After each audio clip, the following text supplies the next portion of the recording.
Karena kebahagiaan itu tidak bisa didapatkan dengan harta kekayaan kita. Jadi orang-orang kaya itu belum tentu bahagia. Dipastikan tidak akan bahagia selama dia tidak mendapatkan barokah dari Allah. Selama dia bekerja, berjuang, tidak diikuti dengan zikrullah, berzikir, mengingat Allah, tidak akan pernah bahagia. Senang, iya, karena banyak uang, senang ya. Namun bahagia belum tentu. Bahkan bisa dipastikan kalau dalam usaha-usaha kita, dalam perjuangan-perjuangan kita menuju kesuksesan, tidak diiringi dengan zikrullah, tidak diiringi dengan sambungan hati untuk mengingat Allah, dipastikan kehidupan kita tidak bahagia. Dipastikan harta yang kita dapat juga tidak barokah.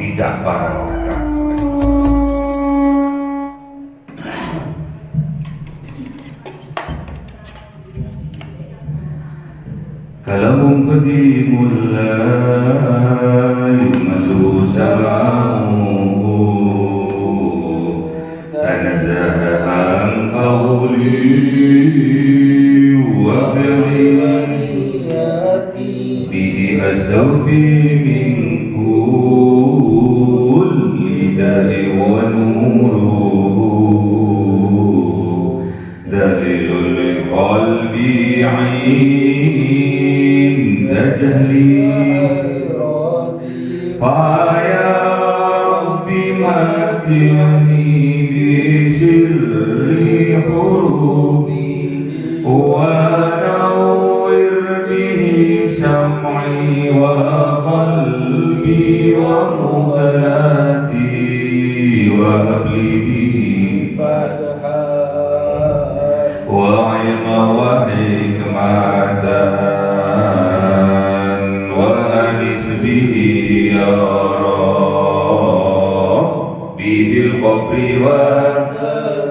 wa salli wa sallim kulla yawmi wa laylatin ala nabiyir rahman yaqbalu tawbati wa ali wa ashabi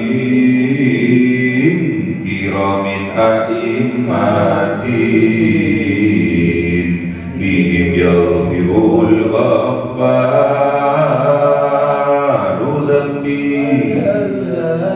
A'udzu billahi minasy syaithanir rajim. Bismillahirrahmanirrahim. Surah Hud 28. Bismillahirrahmanirrahim. Qala ya qaumi ara'aytum in kuntu ala bayyinatin min rabbi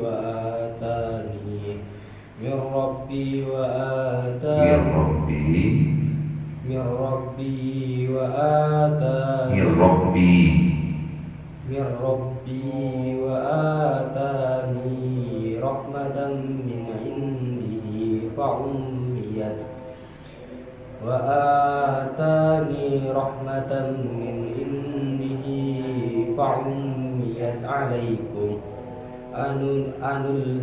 anulzimukumuha wa antum laha karihun. Sadaqallahul azim. Bismillahirrahmanirrahim. Qal dawuh siapa kanjeng Nabi Nuh alaihi salam, ya qaumi, wahai kaumku, wahai kaum yang kucintai, ara'aitum, tahukah kalian, apa pendapat kalian, in kuntu, jikalau aku mempunyai aku ala bayyinatin atas bukti nyata, mir rabbi, dari Tuhanku, dari Rabbku, dari pengaturku, wa atani, dan Allah sebagai Rabbi atani, memberikan aku rahmatan, yaitu rahmat, kekuatan, petunjuk, min indihi, dari sisinya, dari ilmunya. Fa ummiyat alaikum,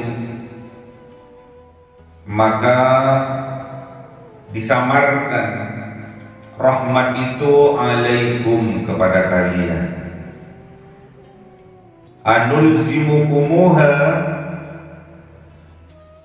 apakah aku akan memaksa kepada kalian untuk percaya kepada rahmat itu, kepada bukti nyata itu, wa antum laha karihun, sedangkan kalian laha, terhadap rahmat itu, terhadap bukti nyata itu, karihun, tidak menyukainya, membencinya, bahkan mendustakannya. Inilah tantangan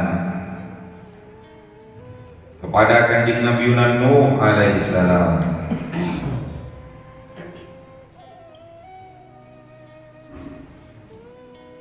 Saking sayangnya Kanjeng Nabi Nuh, walaupun kaumnya tambeng-tambeng dan perjuangannya sungguh berat dan sungguh lama,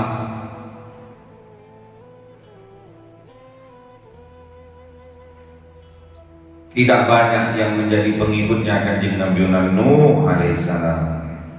Bahkan keluarganya, anaknya menjadi musuh baginya, mengkhianati baginya, menggembosi perjuangan-perjuangannya. Makanya kita harus kuat sebagai seorang pewaris dari para nabi, para rasul, pewaris dari Kanjeng Nabi Muhammad. Kita itu harus kuat lahiran wa batinan, terutama batinnya, terutama jiwanya. Kita itu harus kuat, dan mulai dari sekarang kita harus bangun itu jiwanya. Bangunlah jiwanya, bangunlah badannya. Itulah tanda petunjuk bagi kita bahwasanya yang dibangun pertama kali adalah jiwa, yang dibangun pertama kali adalah mental. Sebagai apapun profesi kita, mental yang pertama kali yang harus kita bentuk, mental yang pertama kali yang harus kita pelajari, mental pertama kali yang harus kita kuatkan terlebih dahulu, baru kemudian badannya dilatih. Kalau mentalnya sudah kuat, imannya sudah kuat, badan, tubuh ini akan mengikutinya. Kalau ada keinginan, ada keimanan di dalam hati yang begitu kuatnya, akan memaksakan pada badan ini, pada tubuh ini, untuk membuktikan atas keinginan, atas keimanan yang kuat yang ada di dalam jiwa kita. Makanya tatkala kita melihat ada santri atau ada orang yang keimanannya luar biasa, akan mendorong dirinya, akan mendorong tubuhnya, akan mendorong badannya untuk bangun di sepertiga malam. Jam 1 bangun, jam 2 sudah bangun, sudah mandi, persiapan untuk bermunajat kepada Allah di dalam sholat tahajudnya. Itu bukti bahwa mentalnya sudah mental baja, tidak peduli dingin, tidak peduli ngantuk, ada dorongan, ada kekuatan yang timbul dari dalam jiwa kita. Jadi enteng. Kalau sudah jiwanya, kalau sudah mentalnya, mental baja, jiwanya sudah kuat, badannya, tubuhnya juga akan menjadi kuat. Makanya kalau jiwanya sudah kuat, mentalnya sudah kuat, tubuhnya juga ikut kuat. Ngikuti tubuh ini, ngikuti kekuatan yang ada di dalam dada kita, kekuatan yang ada dalam jiwa kita. Makanya Kanjeng Nabi Nuh tahu itu, sebagai utusan pembawa risalah dari Tuhan, menginginkan kaumnya mempunyai mental-mental yang kuat, mempunyai keimanan-keimanan yang tangguh. Makanya berseru Kanjeng Nabi Nuh alaihissalam, ya qaumi, wahai kaumku, ara'aitum, tahukah engkau, apa pendapat engkau, in kuntum, jika aku mempunyai, ala bayyinatin, atas bukti nyata dari mir Rabbi, dari Tuhanku, dari Rabbku, dari pengaturku, berupa apa, wa atani, dan Allah memberikan kepadaku rahmatan, rahmat kekuatan berupa mukjizat-mukjizat, berupa bukti nyata dari Tuhan bahwa dirinya adalah utusannya, rasulnya, pengemban amanahnya, pelaksana risalah-risalahnya, min indihi, dari sisinya, dari ilmunya. Jadi para utusan ini pasti diberi mukjizat oleh Allah sebagai senjata untuk melakukan dakwah, ajakan kepada kaumnya yang dinamakan rahmat. Rahmat ini adalah mukjizat, kelebihan yang diberikan Allah kepada para utusannya. Kalau sekarang yang diberikan kepada penerus pewaris dari perjuangannya Kanjeng Nabi adalah karomah bagi para kiai, bagi para ulama, ada karomahnya. Karomah ini min indihi, dari ilmunya Allah, dari sisinya Allah. Jadi rahmat ini berupa karomah yang diberikan Allah kepada penerus perjuangannya Kanjeng Nabi Muhammad sallallahu alaihi wasallam.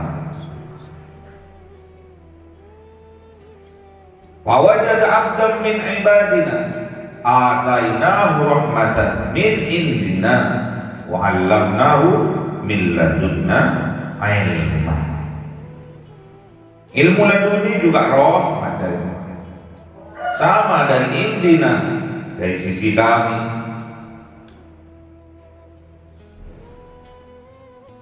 Kalau di sini min indihi, dari sisinya.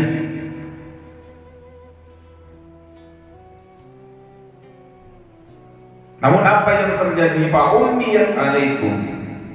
Namun Allah, fa ummiyat alaikum, maka Allah menyamarkan, tidak menampakkan alaikum atas kalian. Jadi mukjizat-mukjizatnya, karomah-karomahnya, kalau sekarang karomahnya para kiai, karomahnya para ulama disamarkan oleh Allah, kecuali bagi orang-orang tertentu yang diizinkan oleh Allah untuk dapat melihatnya sebagai bukti nyata bahwa para ulama, para kiai betul-betul mendapatkan rahmat dari Allah, betul-betul mendapatkan karomah dari Allah untuk senjata dalam berdakwah.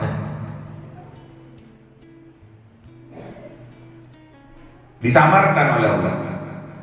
Jadi kiai-kiai, ulama-ulama yang mempunyai karomah,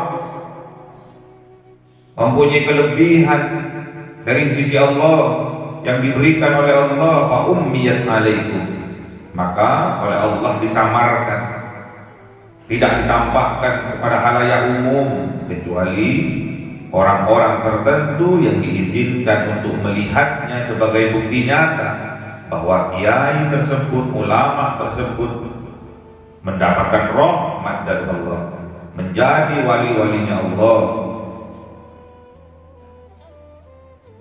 Kemudian Kanjeng Nabi Nuh bertanya, anulzimukumuha, apakah aku harus memaksa kalian untuk percaya? Wa antum laha karihun, dan sedangkan kalian laha terhadap rahmat itu, terhadap bukti nyata itu, karihun, pastinya tidak menyukainya, alias membencinya, bahkan mendustakannya.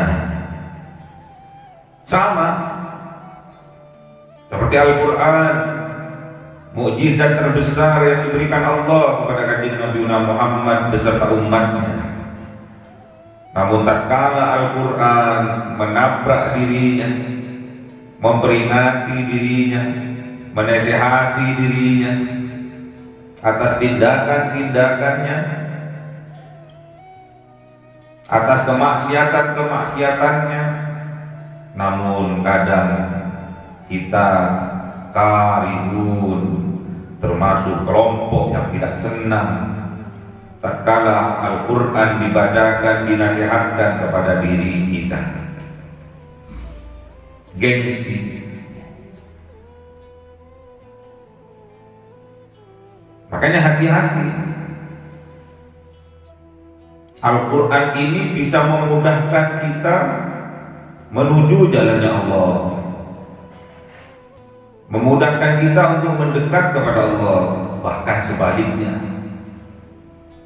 Al-Quran ini menjadi bumerang bagi kita yang mendustakannya. Makanya kita jangan sekali-sekali mendustakan, meragukan apa kebenaran yang Al-Quran katakan. Makanya kita harus hati-hati. Jikalau Al-Quran mengatakan, para manusia, berkasih sayanglah kalian terhadap sesama, apa yang harus kita lakukan? Kita harus berkasih sayang terhadap sesama. Namun kebanyakan kita menentang apa yang disampaikan oleh Al-Quran. Kita tidak suka, kita tidak senang terhadap apa yang disampaikan oleh Al-Quran. Karihu, kita akan termasuk kepada kelompok golongan yang tidak menyenangi, bahkan membenci, bahkan mendustakan Al-Quran. Na'udzu billah. Anulzimukumuha, apakah aku akan memaksa kalian untuk percaya? Tidak. Inilah ciri bahwa dalam berdakwah tidak ada paksaan. La ikraha fiddin, tidak ada paksaan dalam beragama, karena semua itu adalah petunjuk dari Allah, petunjuk Tuhan. Siapa yang berhak mendapatkan petunjuk, itulah haknya Allah. Namun petunjuk Allah ada dua. Yang pertama berupa apa? Yang pertama taufik. Yang pertama petunjuk Allah itu berupa taufik. Taufik ini butuh perjuangan, butuh kesungguh-sungguhan agar kita diridhai oleh Allah, agar kita diizinkan oleh Allah mendapatkan petunjuk darinya. Jadi taufik ini butuh perjuangan, butuh pengorbanan untuk mendapatkannya. Ada pula yang kedua berupa hidayah. Jadi petunjuk itu berupa hidayah. Itu hak prerogatifnya Allah. Gak usah berjuang, kalau udah mendapatkan hidayah dari Allah akan nyampe petunjuk itu. Namun kalau taufik kita harus bersungguh-sungguh berjuang, berkorban agar kita mendapatkan ridha dari Tuhan. Diizinkan oleh Allah hidayah itu sampai kepada kita, petunjuk itu sampai kepada kita. Jadi gak ada paksaan. Jadi Allah itu gak suka dipaksa-paksa. La ikraha fiddin, tidak ada paksaan dalam beragama. Mau agama apapun, Allah tidak memaksa. Dan Allah menyampaikan kepada para utusannya gak boleh memaksa. Para utusannya menyampaikan kepada umatnya gak boleh memaksa. Para nabi, para utusan, para rasul, termasuk kanjeng Nabi Muhammad menyampaikan kepada umatnya, menyampaikan kepada pewaris-pewarisnya, yaitu para ulama, para kiai, jangan memaksa. Karena Islam itu adalah agama yang indah tanpa paksaan. Kita yang diberikan keimanan oleh Allah, kita harus pandai-pandai bersyukur, karena keimanan ini adalah bentuk kenikmatan yang besar yang diberikan Allah kepada kita. Tidak semua orang diberi iman di dalam dadanya. Tidak semua orang diberi petunjuk oleh Allah di dalam hatinya. Makanya kita harus pandai-pandai bersyukur. Padahal kita tersekat oleh jarak dan waktu dengan baginda Rasul. 15 abad yang lalu Rasul Kanjeng Nabi Muhammad sudah meninggalkan kita. Namun di lisannya, di akhir hayatnya beliau, yang keluar dari lisannya adalah kita, nama kita disebut ummati, ummati, ummati. Kita yang dikhawatirkan oleh baginda Rasul.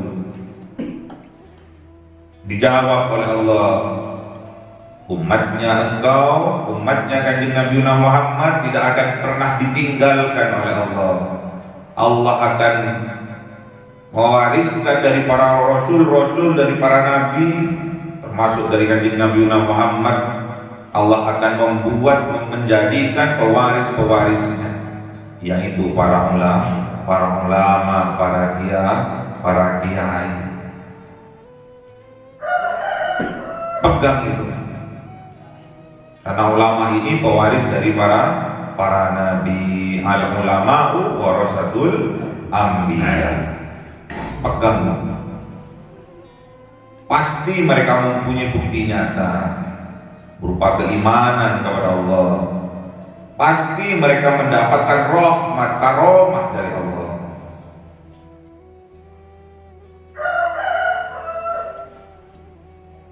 Pasti pewaris-pewarisnya Allah pasti mendapatkan rahmat, pasti mendapatkan karomah. Kiai-kiai, ulama-ulamanya Allah pasti mendapatkan karomah dari Allah, pasti mendapatkan kemuliaan dari ilmunya Allah. Namun fa ummiyat alaikum, karomah-karomahnya kiai, karomah-karomahnya para ulama, fa ummiyat alaikum, disamarkan atas kalian, kecuali bagi kita yang mendapatkan petunjuk dari Allah, bisa melihat karomah itu. Kecuali kepada hamba-hambanya yang diizinkan oleh Allah untuk mendapat pengetahuan tentang karomah itu. Jadi tidak sembarangan orang tahu bahwa ulama, bahwa kiai mempunyai karomah, kecuali yang diizinkan oleh Allah, termasuk wali-walinya Allah dirahasiakan, disamarkan, tidak ditampakkan.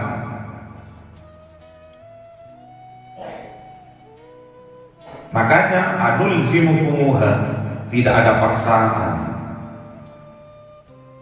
Untuk mempercayainya tidak dipaksa. Aku lu punya karomah, aku lu sakti.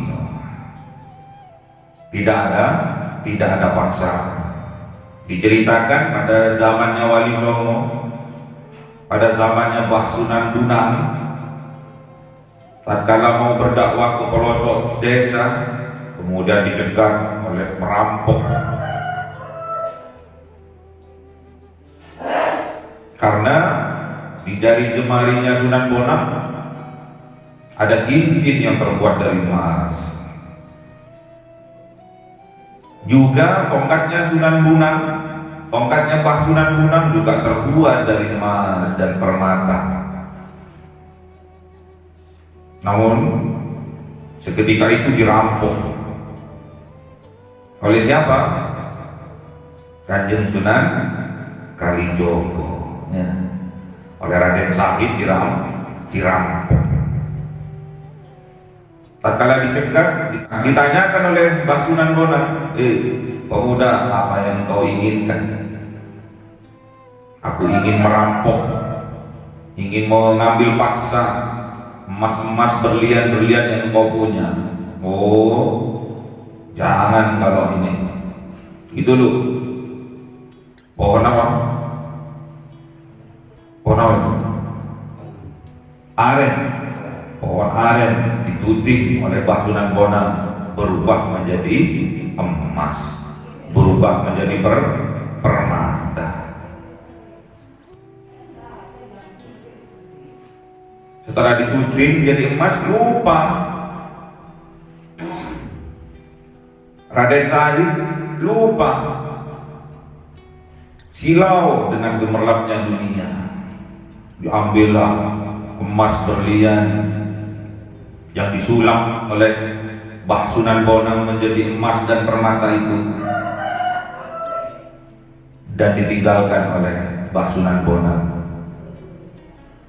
Saking asiknya Raden Sahid ngambil emas dan berlian, pohon aren yang disulap buahnya menjadi emas dan berlian, silau oleh gemerlapnya dunia, terjatuhlah dia. Setelah terjatuh dari pohon aren, baru dia sadar bahwa apa yang dia ambil, apa yang dia petik adalah fata morgana. Itulah lambang bahwa kehidupan kita di dunia ini adalah kehidupan kenikmatan yang fata morgana. Wa mal hayatad dunya illa mata'ul ghurur. Kenikmatan yang ada di atas dunia ini, kehidupan, kenikmatan yang ada di atas dunia ini adalah kenikmatan yang menipu, kenikmatan yang fata morgana. Makanya kita jangan mudah silau dengan gemerlapnya dunia. Kalau kita ingin dikaya rayakan oleh Allah, kita harus berjuang sungguh-sungguh. Kalau kita ingin dikayakan dan harta kita barokah oleh Allah, kita harus berjuang sungguh-sungguh dan berkorban, berinfak, sedekah, agar harta yang kita dapatkan menjadi harta yang barokah, terus berkembang, bertambah dan bertambah, berbuah dan berbuah. Tentunya bermanfaat.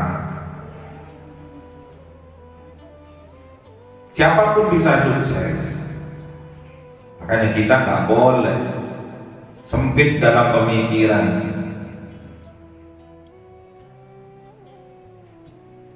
Siapapun bisa sukses asalkan ada kesungguh-sungguhan. Kalau kita ingin sukses, harus bersungguh-sungguh. Kalau kita ingin kaya raya, harus berjuang. Namun kalau ingin mendapatkan barokah dari harta yang kita dapat, jangan lupa kita harus berkorban, berinfak, sedekah dalam perjuangan. Tak boleh lepas dari itu. Infak, sedekah dalam perjuangan, berdakwah, mengajak umatnya kanjeng Nabi Muhammad untuk lebih dekat kepada Allah. Meningkatkan keimanannya, mengajak untuk lebih mendekatkan dirinya kepada Allah. Berdakwah, mas, sesibuk apapun kalian, dalam pekerjaan kalian, dalam profesi kalian, kalau sudah azan dikumandangkan, berhentilah dan datanglah kepada seruannya Allah. Azan itu dikumandangkan untuk apa? Untuk mengajak kita untuk sholat berjamaah. Berhenti, penuhi seruan Allah, penuhi panggilan Allah yang dilewatkan para muadzin. Penuhi.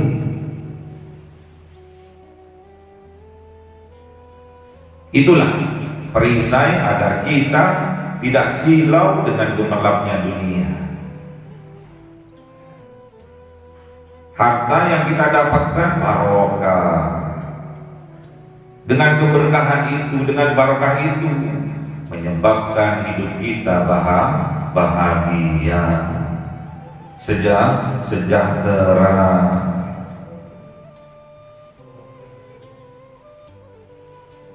Karena kebahagiaan itu tidak bisa didapatkan dengan harta kekayaan kita. Jadi orang-orang kaya itu belum tentu bahagia. Dipastikan tidak akan bahagia selama dia tidak mendapatkan barokah dari Allah. Selama dia bekerja, berjuang, tidak diikuti dengan zikrullah, berzikir, mengingat Allah, tidak akan pernah bahagia. Senang, iya, karena banyak uang, senang ya. Namun bahagia belum tentu. Bahkan bisa dipastikan kalau dalam usaha-usaha kita, dalam perjuangan-perjuangan kita menuju kesuksesan, tidak diiringi dengan zikrullah, tidak diiringi dengan sambungan hati untuk mengingat Allah, dipastikan kehidupan kita tidak bahagia. Dipastikan harta yang kita dapat juga tidak barokah. Makanya kita hati-hati. Makanya kita harus berjuang mulai dari sekarang, jangan ditunda-tunda. Mengaji dan terus mengaji untuk meningkatkan keimanan kita. Caranya mengaji. Kalau tidak mengaji tidak akan bisa. Butuh perjuangan untuk mendapatkan hidayah rahmat dari Allah. Setelah itu semua kita pasrahkan kepada Allah. Tawakkaltu 'ala Allah, la haula wala quwwata illa billah. Allahumma arhamna bil Qur'an waj'alhu lana imama wa nuran wa hudan. Allahumma dzakkirna minhuma wa 'allimna minhuma jahilna warzuqna tilawatahu ana al-laili wa atrafan nahar waj'alhu lana hujjatan ya rabbal alamin. Cahaya 1000 bulan yang dimasukkan oleh malaikat ke dalam hati seorang hamba pilihan, atas perintah Tuhannya, memancar dengan dahsyat penuh cinta, menembus relung-relung jiwa yang gelap penuh nista, berubah menjadi terang penuh kasih sayang. Itulah Lailatul Qadar. Sallallahu alaihi wasallam.